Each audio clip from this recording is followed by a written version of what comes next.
अवधूत चिंतन श्री गुरुदेव दत्त श्री स्वामी समर्थ. तर नमस्कार स्वामी भक्तांनो, आपलं स्वामी समर्थ महिमा या यूट्यूब चॅनलवरती स्वागत आहे. त्याआधी आपण आपल्या चॅनलवरती नवीन असाल तर आपल्या चॅनलला सबस्क्राईब नक्कीच करा. स्वामी भक्तांनो, आज स्वामी माऊली आपल्याला सांगतात, प्रत्येक दिवस हा सारखा नसतो. सुख दुःख हे कालचक्र नेहमी चालूच असते. म्हणून कोणत्याच दिवशी खचून जाऊ नका. एक मात्र लक्षात ठेवा, दिवस जरी सारखे नसेल तरी प्रत्येक दिवशी स्वामी महाराज आपल्यासोबत आहेत हे तुम्ही लक्षात ठेवा. प्रसंग आणि विषय कोणताही असू दे, आपले शब्द सुंदर असायला हवेत. कारण लोक प्रसंग आणि विषय विसरू शकतात, शब्द कधी विसरत नाहीत. जेव्हा एखाद्याचा अनुपस्थित मध्ये तू निंदा नरस्तिक करतोस, तेव्हा तू त्याची शारीरिक व्याधी, त्याची कमी कर्म तू स्वतःवर ओढून घेतोस. एवढंच नाही तर तो मजा घेत ऐकत असतो, तो सुद्धा त्या कर्माचा भागीदार होतो. सोड इतरांच्या गोष्टी, जरा स्वतःकडे लक्ष दे. माऊली म्हणतात, रस्ता चुकणे चुकीचे नसते, मात्र रस्ता चुकत आहे हे समजून पण त्याच रस्त्याने चालत राहणे हे मात्र चुकीचे आहे. विश्वास ठेव. श्रम, संयम आणि नियम कधीच धोका देत नसतात. गुरु कधीही करावे लागत नाहीत, ते जन्मोजन्मी आपल्या सोबतच असतात. आपल्यातील शिष्य जागा होणे हे फक्त गरजेचंच असतं. बस इतकंच आपण लक्षात ठेवायचं असतं. अवघ्या जन्माची पुण्य पावली, आस भक्तीची तुझ्या लागली. तूच अष्टी माझी माय माऊली, अनंत लाभो तुझीच कृपा सावली. स्वामी भक्तांनो, अपेक्षा स्वामींपासून ठेवा, लोकांपासून नाही. अडचणीत असाल तर स्वामी तारतील, एकटे असाल तर ते सांभाळतील देखील. मार्ग सापडत नसेल तर दाखवतील, रडत असाल तर अश्रू पुसतील. फक्त स्वामींवर श्रद्धा ठेवा आणि तुम्ही सेवा करा. जीवनात चांगले घडो व ना घडो, परंतु जे पण घडो ते तुमच्या इच्छेने हो. कारण तुमच्या इच्छेतील वाईटही चांगलेच असते. तुमचा जर स्वामी महाराजांवरती आपल्या विश्वास असेल आणि हा व्हिडिओ आवडला असेल तर लाईक करा व कमेंटद्वारे आम्हाला नक्कीच कळवा. माऊली म्हणतात, जेव्हापासून माणसाने सज्जनपणाचे माप आपल्या हिशोबाने लावायला सुरुवात केली, तेव्हापासून मी देवाला एकच विनंती करते की देवा, मी जशी आहे तशीच बरी आहे. मला चुकणी यांच्या इतकं सज्जन कधीही करू नकोस. कारण माझ्याकडून कोणाचे भले नाही झाले तरी चालेल, पण माझ्यामुळे कोणाचे वाईटही नाही झाले एवढं समाधान शेवटच्या श्वासापर्यंत राहू दे. काही माणसे श्रीमंतीला सलाम करतात, काही माणसे गरिबीला गुलाम करतात, मात्र जी माणसं माणुसकीला प्रणाम करतात तीच माणसं खऱ्या जीवनाचा हा सन्मान करतात. गुरु असता पाठीशी समर्थ, का चिंता करावी मी व्यर्थ. तोची एक समर्थ म्हणजेच आपले श्री स्वामी समर्थ. माऊली म्हणतात, कधी पण स्वतःच्या हिमतीवर सिद्ध तुम्ही व्हा, दुसऱ्याचे नाही. जी व्यक्ती तुमच्या चेहऱ्यावर हसू फुलवू शकते तीच तुमच्या आयुष्यातला अर्थ देखील देऊ शकते. भरोसा ठेवण्यासाठी एकमेव मार्ग म्हणजे सद्गुरू, जे आपल्या सुखदुःखपासून सुखरूपकडे, आनंदरूपकडे नेतात. म्हणून भरोसा फक्त सद्गुरू वचनावर ठेवावा, मनुष्य वचनावर नाही. कारण ते कधीही स्थिर नसते, ते स्थिरकडेच नेणार.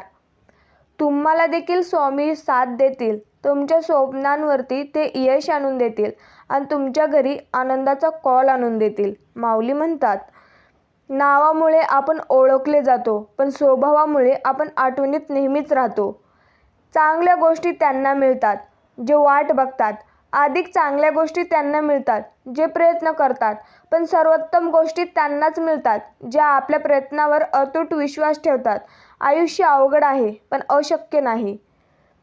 स्वामी म्हणतात, ठाम राहायला शिका. निर्णय चुकले तरी चालतील. स्वतःवर विश्वास असला की जीवनाची सुरुवात कुठेही आपल्याला आणि केव्हाही करता येते.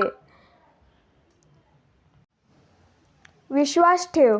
स्वामींची योजना सर्वोत्तम असते. कधी कधी प्रसंग कठीण असतात, तेव्हा शांतपणे स्वामी तुमच्यासाठी काहीतरी करतच असतात. स्वामी भक्तांनो, दूर असो की आसपास, चिंता जपतो तुझ्या नामाचा प्रवास. स्वामी आपल्याला नेहमीच म्हणतात, भिवू नकोस, मी तुझ्या पाठीशीच आहे. ज्याप्रमाणे ताकामध्ये लोणी असतेच, लोणी प्रकट करण्यासाठी ताक घुसळावे लागते, अगदी तसेच नामातच सर्व कृपा दडलेली आहे. हा कृपेचा अनुभव हवा असेल तर निरंतर नाम घ्यावेच लागते. जिथे समजून घेतले जातं तिथेच सांभाळून पण घेतलं जातं. माझं पण चांगलं होईलच, कारण स्वामींना माहिती आहे मी कधी कोणाचं वाईट केलंच नाहीये. माऊली म्हणतात, फक्त जिद्द ठेव. आयुष्याची सुरुवात कधीही आणि कोठूनही होऊ शकते. स्वामींच्या हातात एक गोटी असायची. त्या गोटीचे नाव इंद्रनीलमणी आहे. स्वामी एका विशिष्ट पद्धतीने गोटी फिरवायचे. बेळगावात एका भक्ताच्या घरी ती आहे. महाराजांच्या हातात नेहमी गोटी असायची. तेव्हा ती गोटी बघून सर्व सेवेकरी विचारायचे की स्वामी, ही गोटी म्हणजे काय? ती तुम्ही हातात घेता, त्या गोटीत पाहता व हसता. तेव्हा महाराज म्हणाले, गोटीमधील गो म्हणजे गोपनीय व टी म्हणजे टिपण. गोपनीय टिपण. सर्व देवी देवतांनी सर्व प्रकारच्या संकटातून वाचवण्यासाठी आपली तीर्थक्षेत्रे उचलून घेतली आहेत. महादेवांनी काशी क्षेत्र आपल्या त्रिशूलावर घेतले आहे. महालक्ष्मीने करवीर नगरी आपल्या हातात घेतली आहे. त्याचप्रमाणे हे सर्व ब्रह्मांड मी माझ्या हातात घेतले आहे. ही गोटी म्हणजे ब्रह्मांडच आहे. या ब्रह्मांडात कुठे काय काय चालले आहे ते सर्व आम्हाला या गोटीमधून समजते. ज्याच्या मनी सद्गुरु विचार, तो नसे कधी लाचार. ज्याच्या अंगी श्री सद्गुरु भक्ती, त्याला नाही कशाची भीती. ज्याच्या हृदयात श्री सद्गुरु मूर्ती, त्याच होईल जगभरात कीर्ती. जो करेल श्री सद्गुरूंची पूजा, त्याच्या आयुष्यातून संकटेही नेहमीच होती वजा. कडू गोळी कधीही चावत नाही तर गिळली जाते. तसेच जीवनात अपमान, अपयश, धोका यासारख्या कडू गोष्टी सरळ गिळाव्यात. त्याला चावत चघळत बसू नये. त्याला जेवढे चावत बसाल, आठवत राहील तर जीवन आणखी कडू होईल. माऊली म्हणतात, जीवनात तुमचा कोणीही कितीही तिरस्कार केला तरी तुम्ही तुमचा चांगुलपणा सोडू नका. कारण चुलीतून निघणारा धूर एखाद्या भिंतीला काळे करू शकते, पण आकाशाला काळे करण्याचे सामर्थ्य त्या धुरात कधीही नसते. स्वामी भक्तांनो, स्वामींचा आशीर्वाद असेल तर वेळ काय, नशीब पण बदलू शकते. फक्त तुमचा विश्वास असायला हवा. आपण आपलं कर्म हे नेहमी वाहत्या पाण्यासारखं करत राहिलं पाहिजे. त्यात प्रामाणिकपणा असेल तर त्या वाहत्या पाण्यामुळे जो काही वाईटचा कचरा असेल तो आपोआपच किनाऱ्याला लागतो. ध्येय साध्य करणे कितीही कठीण असो, पण जर आत्मविश्वास असेल तर अशक्य असे काहीच नाही. ज्या घरात एक तरी भाग्यवान व नामस्मरण करणारी व्यक्ती असते, त्या घरातील सर्व कुटुंबीय केवळ त्याच्यामुळे तरुण जातात. तर असेच आपल्या स्वामींवरती विश्वास असेल तर आम्हाला कमेंटद्वारे नक्कीच कळवा. काळ कितीही वाईट असू द्या, ज्यांच्या हृदयात श्री स्वामी समर्थ आहेत त्यांचा कधीच पराभव होत देखील नाही. नामस्मरणाच्या माध्यमातून परमेश्वराशी कायम जोडून घेतलं की बाहेरच्या त्रासदायक घटनांचा परिणाम आपल्या शरीरावर देखील होऊ शकत नाही. जसजसे तुम्ही यशस्वी होत जाता तसतसे लोकांचा तुमच्याकडे बघण्याचा दृष्टिकोन हा आपोआप बदलून जातो. ठरवलं ते प्रत्यक्षात होतंच असं नाही, आणि जे होतं ते कधी ठरवलेच नसतं असंही नाही. यालाच कदाचित आपण आयुष्य देखील म्हणू शकतो. परिस्थिती सगळ्यांची परीक्षा बघते, म्हणून हताश होऊन कधीच जगायचं नसतं.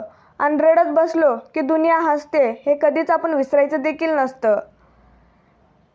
प्रत्येक सत्य आणि असत्य गोष्टीला एक साक्षीदार आहे, तो म्हणजे परमेश्वर. माऊली म्हणतात, माणसाचे अनुभव व कर्म दोन गुरु आहेत. कर्म लढायला शिकवतात आणि अनुभव जिंकायला शिकवतात. पहाटे प्राजक्तासारखे उमलून निशिगंधासारखे सुगंधित होत जावे तुम्ही. सुगंधित आनंदाच्या लाटांवर आयुष्य झुलत जावे. अश्रू असत कोणाचेही, आपणच विरघळून जावे. नसोत कोणीही आपले, आपण मात्र सर्वांचेच व्हावे. स्वामी माऊली आपल्याला प्रार्थना करतात. नको नको अंत पाहू आता स्वामीराया, तुझ विना नाही मजविरी तुझी छाया. अनंतांचा आधार तूच दयाळा, करीत आहे विनवानी तूच मी वेळोवेळा. धाव पावरे माझ्या माय बापा. कोणत्याही सकारात्मक विचारांना कोणतेही विष मारू शकत नाही आणि कोणत्याही नकारात्मक विचारांना कोणतेही औषध देखील वाचू शकत नाही.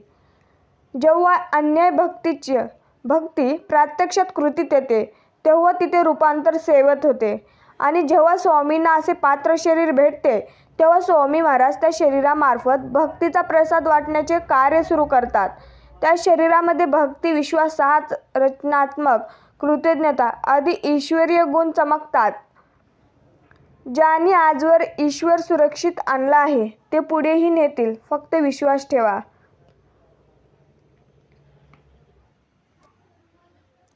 स्वामी म्हणजे फुलांची पाकळी, अध्यात्माला जोडून ठेवणारी एकच साखळी. अशक्य ही शक्य करतील स्वामी, संकटात पाडण्याआधीच तारतील स्वामी. स्वामी साऱ्या ब्रह्मांडांची माऊली, शेवटपर्यंत ठेवतील आपल्या भक्तांवर सुखांचीच सावली. आयुष्यात स्वामी आले, त्यांच्याशी नाते जुळले, सेवेची संगत लाभली, मनाची भीती कमी कमी झाली. जीवनाचे सार्थक झाले, कितीतरी चांगले सेविकरी मिळाले. अध्यात्म काय असते हे थोडे थोडे समजू लागले. मन स्वामी नामात रंगू लागले. जीवनाचा प्रवास आनंदात सुरू झाला. पुढे काय होईल याची चिंता उरली नाही. जगी जन्म मृत्यू असे खळ ज्याचा हे लक्षात आले. अशक्य ते शक्य करणार कोण हे जाणवू लागले. या सर्वांच्या पाठीशी उभा आहे कोण हे प्रत्यक्षात दिसू देखील लागले. आता जीवनाचे एकच लक्ष स्वामी सेवेत राहणे. निघून दे मनातले भय, असा दिन उजळू दे. निगारच तुझ्या लेकरांना मायेची नेहमीच तू साथ मिळू दे. वेळ आज वाईट आहे, उद्या चांगली येईल. वेळ तर आहे, बदलून ही नक्कीच जाईल. जशी दिव्याची ज्योत बोलत नाही, तिचा प्रकाशच तिचा परिचय असतो, त्याचप्रमाणे आपण स्वतःविषयी काहीच बोलू नका. उत्तम कर्म करत राहा, तेच आपले परिचय देतील. मनासारखं कोणाला जगता येत नसतं. परिस्थितीनुसार जगायला शिकवणारे शास्त्र म्हणजे हे अध्यात्मकच असते. चांगलेच होणार हे मनात धरून चला, बाकीचे परमेश्वर बघून घेईल. हा विश्वास मनात असला की येणारा प्रत्येक क्षण विश्वासाचा आणि सकारात्मकतेचा असेल. निश्चिंत राहा, मी तुझ्या नेहमीच पाठीशी आहे. जगातला सर्वात पहिला कॉर्डलेस फोन हा देवाने तयार केला. त्याला त्याने नाव दिले प्रार्थना. तो कधीही त्याचा सिग्नल गमावत नाही आणि तुम्हाला त्याला कधीही रिचार्ज करावे लागत नाही. त्याला कुठेही तुम्ही वापरा. माऊली म्हणतात, शांतपणे स्वामींवर बसा, आपली समस्या त्यांना सांगा. स्वामी ऐकतात आणि एक क्षणात दूर करतात. एक अनुभव तुम्ही नक्कीच कळवा. स्वामी भक्तांनो, ओळख तो आवाज, ओळख ती खूण. आपल्या भक्तासाठी तो फिरतो आहे अजून. त्याला उगम नव्हता, त्याला अंत नाही. तो त्रैलोक्यांच्या स्वामी नुसताच संत नाही. त्याचे स्मरण कर देहभान विसरून. तो हळूवार येईल आणि कानात जाईल सांगून, भिवू नकोस, मी तुझ्या पाठीशीच आहे. तर असंच आपल्या स्वामी माऊलींचे संदेश पाहण्यासाठी आपल्या चॅनेलला सबस्क्राईब नक्कीच करा. श्री स्वामी समर्थ. जय जय स्वामी समर्थ. धन्यवाद.